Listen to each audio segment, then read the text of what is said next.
नमस्कार दोस्तों, मैं विकास कुमार बर्नवाल आप सभी का बर्नवाल ट्यूटोरियल्स नॉलेज वीडियो में एक बार फिर से स्वागत करता हूं। आशा करता हूं कि आप सभी अच्छे होंगे और अपनी पढ़ाई ध्यान से मन से लगाकर कर रहे होंगे। तो चलिए आज की सेशन की शुरुआत करते हैं। फटाफट जानते हैं देश दुनिया से जुड़ी महत्वपूर्ण जानकारियों को, करंट अफेयर्स को, जो कि आने वाले एग्जाम के लिए काफ़ी इंपॉर्टेंट हो। तो चलिए आज की क्लास की शुरुआत करते हैं। आज बहुत सारी जानकारी आपको देने वाला हूं और काफ़ी लंबे समय के बाद आप सभी से रूबरू हो रहा हूं। तो आई होप आज आपको काफ़ी कुछ जानकारियाँ मिलेगी, आने वाले एग्जाम से जुड़ा हुआ होगा। तो सबसे पहले बता दूं कि एशिया में जो है साल का पेड़ सभी लोग जानते ही होंगे, जो काफ़ी प्रसिद्ध होता है। तो साल का पेड़ जो है का जो सबसे बड़ा जंगल है वो क्या है, झारखंड में है, सारंडा, जहाँ पर अवैध रूप से जो है इसकी कटाई की जा रही है, जो सबसे बड़ा कारण बना हुआ है। और बता दूं कि सारंडा जो है लगभग 800 वर्ग किलोमीटर में फैला हुआ है और यहाँ पे लगभग जो है सारंडा जो है काफ़ी लंबे वृक्ष जंगल वाला है साल, जहाँ पे काफ़ी बड़े बड़े पेड़ पौधे मतलब पेड़ जो है पाए जाते हैं। तो चलिए ये कुछ जानकारियाँ थी झारखंड से जुड़ा हुआ। तो चलिए फटाफट चैनल को सब्सक्राइब कर दिए, लाइक कर दिए, शेयर कर दिए, ताकि लोग भी जुड़ सके चैनल में। और बता दूं कि सारंडा का अर्थ क्या होता है, 700 पहाड़ियों से घिरी भूमि। ये कुछ न्यूज़ थी जो कि मैंने कलेक्ट करके बताया। चलिए आज की इम्पोर्टेंट सेशन की शुरुआत करते हैं। तो बता दूं कि टी.एस. त्रिमूर्ति ने आतंकवाद विरोधी समिति की अध्यक्षता संभाली। संयुक्त राष्ट्र में भारत के अस्थायी प्रतिनिधि टी.एस. त्रिमूर्ति ने 2022 के लिए राष्ट्रीय सुरक्षा परिषद की आतंकवाद विरोधी समिति यानी सीटीसी का अध्यक्ष पद ग्रहण किया है। हालांकि भारत अभी 15 सदस्य सुरक्षा परिषद का अस्थायी सदस्य है और उसके 2 साल का कार्यकाल 21 दिसंबर 2022 को समाप्त होगा। आतंकवाद विरोधी समिति सीटीसी की स्थापना 2001 में 9/11 जो कि आतंकी हमला अमेरिका में हुआ था ट्रेड सेंटर पे के आतंकी हमलों के मद्देनजर की गई थी। संयुक्त राष्ट्र सुरक्षा परिषद के प्रस्ताव 1373 2001 में परिषद की एक सहायक संस्था के रूप में आतंकवाद विरोधी समिति की स्थापना की गई थी।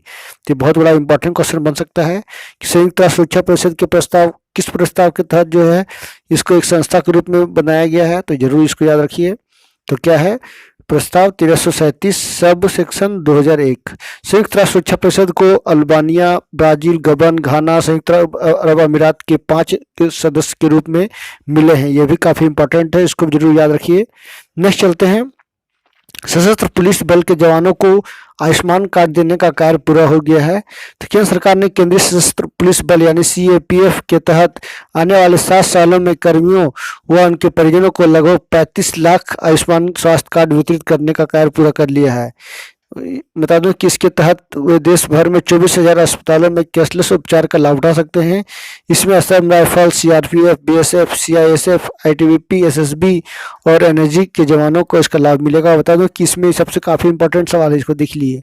इसमें खर्च की कोई सीमा नहीं है। जैसे हम लोगों को आयुष्मान कार्ड के तहत जो है 5 लाख का जो है ट्रीटमेंट फ्री में भारत सरकार के द्वारा कराया जाता है, उसी तरह से जो है इन जवानों के लिए केंद्र सरकार ने जो है फ्री कैशलेस योजना चलाई है, जिसमें खर्च की कोई सीमा नहीं है, चाहे वो 10 लाख का ट्रीटमेंट कराए, 20 लाख का, या 50,000 का, या 10,000 का। बता दूं कि केंद्र सरकार ने इसकी शुरुआत जो है पिछले साल 23 जनवरी को की थी। तो काफ़ी इंपॉर्टेंट सवाल था ये। और सबसे इम्पोर्टेंट बता दूं कि इस बार 26 जनवरी को गणतंत्र दिवस मनाया जा रहा है और कल जो है राष्ट्रीय यूथ दिवस, नेशनल यूथ डे मनाया जाता है, युवा दिवस। तो आप सभी को युवा दिवस की ढेर सारी शुभकामनाएं। और इस बार गणतंत्र दिवस पर जो है नया पथ, नया स्वरूप, देशभर से चुने गए आर्टिस्ट जो है देशभक्ति का रंग में जो है रंगेंगे। प्रोफेशनल के साथ साथ जो है दमदार प्रस्तुति भी होगी। और बता दो कि इस बार पहली बार जो है ड्रोन की फौज भी शामिल होगी। तो चलिए देखते हैं आगे। भारत में कोरियाई देश डोमिनिकन गणराज्य में नए वर्ष में अपना जो है दूतावास खोला है। द्वितीय सचिव अनूप साहा के 1 जनवरी को राजधानी सेंटा डोमिंगो में पहुंचने के साथ ही दूतावास ने अपना काम शुरू कर दिया है। नेक्स्ट चलते हैं। पूर्व सहायक राजदूत अतुल केशव को अमेरिकी भारतीय व्यापार परिषद का अध्यक्ष बनाया गया है। कुकीज का इस्तेमाल करने पर फ्रांस ने गूगल और फेसबुक पर करीब 1800 करोड़ रुपए का जुर्माना लगाया है। बता दूं कि इससे पहले भी जो है लगाया जा चुका है। गूगल पे जो है फेसबुक पे फ्रांस ने लगाया है। उससे पहले फ्रांस ने जो है गूगल पे 900 करोड़ रुपए का दिसंबर 2020 में लगाया था। कुकीज का इस्तेमाल जो है कहा जाता है कि यूजर्स को ऑनलाइन ट्रैक करने में किया जाता है, उनका डेटा का उपयोग। नेक्स्ट चलते हैं।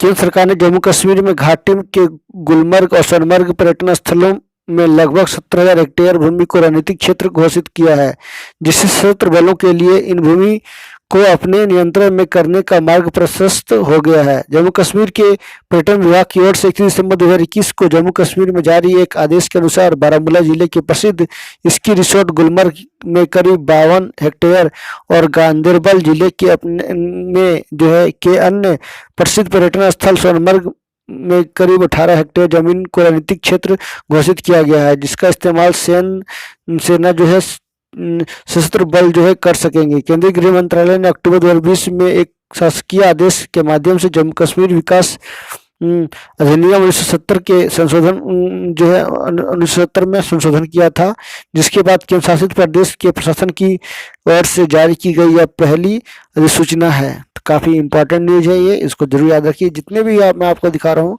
काफ़ी ये इंपॉर्टेंट है एग्जाम के लिहाज से। तो चलिए नेक्स्ट चलते हैं। राष्ट्रीय जल पुरस्कार। पानी के बिना जल की कल्पना नहीं की जा सकती है, सभी को जानकारी ये हो। कहा भी गया है कि जल है तो कल है। पानी की मांग नियंत्रण बढ़ रही है, लेकिन अत्यधिक जल दोहन की वजह से इसकी उपलब्धता कम हो रही है। अगर भविष्य में सूचित करना है तो पानी को बचाना ही होगा। केंद्र राज्य सरकारों की तरफ से जल संरक्षण की कई योजनाएं चलाई जा रही है। वर्ष 2020 में पानी बचाने में उत्तर प्रदेश पूरे देश में अव्वल रहा है, राजस्थान दूसरे, तमिलनाडु तीसरे स्थान पर रहा है। बता दूं कि केंद्रीय जल शक्ति मंत्री जो कि गजेंद्र सिंह शेखावत है ने वर्ष 2020 के लिए राष्ट्रीय जल पुरस्कारों की घोषणा की।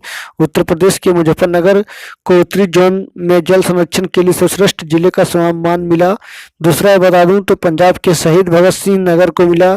दक्षिण में केरल के तिरुवनंतपुरम जिले पहले स्थान पर रहे। दूसरे स्थान पर आंध्र प्रदेश के कडप्पा जिले में प्राप्त किया गया। पूर्वी जोन में पूर्वी चंपारण भी अव्वल रहा, जो कि बिहार से है जुड़ा हुआ है। तो काफी इंपॉर्टेंट सवाल है।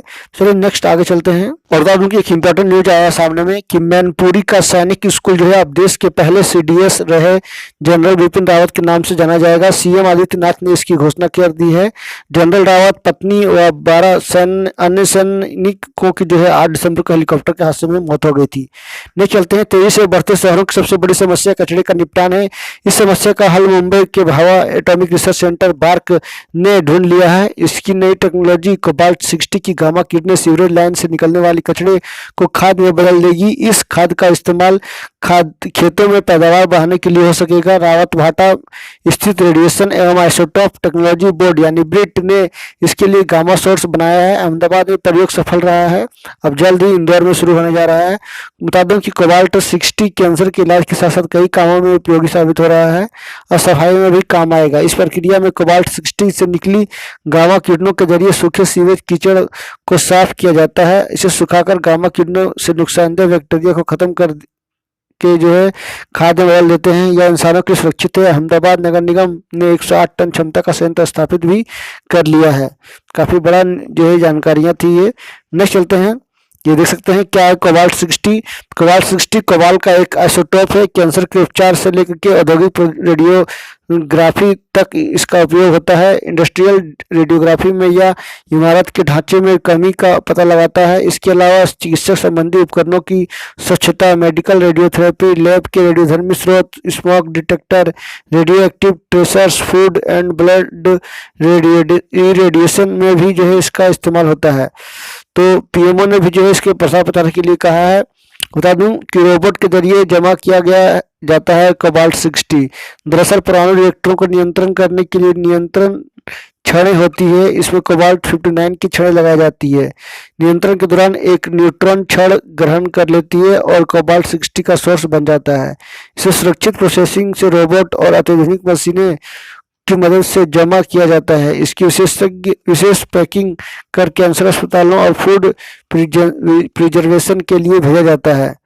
तो बता दूं कि अहमदाबाद में प्रोजेक्ट सफल होने के बाद इंदौर नगर निगम आगे आया है। परियोजना पूरी कर दी गई है। अब रावत भाटा से कोबाल्ट सोर्स जाते ही अवशिष्ट प्रबंधन शुरू हो जाएगा। इसके लिए वहां पर तैयारी चल रही है। इस प्रौद्योगिकी को बेहतर पाए जाने पर प्रधानमंत्री कार्यालय ने भी इसके प्रचार प्रसार दिए हैं। राज्यसभा में भी इसकी चर्चा हुई थी। उसके बाद इस टेक्नोलॉजी को सभी बड़े शहरों और सीवरेज सिस्टम के कचरे से परेशान छोटे शहरों को अपनाने की सलाह दी गई है। नेक्स्ट चलते हैं। भारतीय टेनिस खिलाड़ी रोहन बोपन्ना और राजकुमार रामनाथन ने एडिलेड इंटरनेशनल टूर्नामेंट में पुरुष डबल्स का खिताब अपने नाम कर लिया है। तो काफ़ी इंपॉर्टेंट न्यूज है। प्रधानमंत्री नरेंद्र मोदी ने ऐलान किया है कि सिखों के 10वें गुरु श्री गुरु गोविंद सिंह जी, सॉरी माफ कीजिएगा, के चारों साहिबजादों को श्रद्धांजलि देने के लिए इस साल से हर 26 दिसंबर को वीर बाल दिवस के रूप में मनाया जाएगा। आयुष मंत्रालय 14 जनवरी को मकर संक्रांति के दिन 75 लाख लोगों के लिए जो है वैश्विक सूर्य नमस्कार प्रदर्शन कार्यक्रम आयोजित करेगा। आयुष मंत्रालय ने के एक बयान में कहा गया है कि सूर्य नमस्कार सूर्य की प्रत्येक किरण की प्रति कृतज्ञता प्रकट करने के लिए सूर्य को प्रणाम के रूप में भी किया जाता है, क्योंकि वह सभी जीवों में को जो है या जीवों का पोषण करते हैं। तो ये काफ़ी इंपॉर्टेंट जानकारियाँ थी। चलिए नेक्स्ट चलते हैं आगे। एक और न्यूज निकल कर आई है, वो है दुबई की अटलांटिस पाम होटल में 54,740 शैंपेन ग्लास से 27 फीट ऊंचा पिरामिड बनाया गया है। इसे बनाने में 55 घंटे का समय लगा है। गिनीज वर्ल्ड रिकॉर्ड्स में शामिल करने की तैयारी भी की गई है। इससे पहले 2017 में मैड्रिड में 50,116 ग्लास से पिरामिड बनाने का गिनीज रिकॉर्ड था। तो ये देख सकते हैं, काफ़ी इंपॉर्टेंट न्यूज है स्क्रीन पे आपका। पाकिस्तान सुप्रीम कोर्ट को मिली पहली महिला जज आयशा मलिक।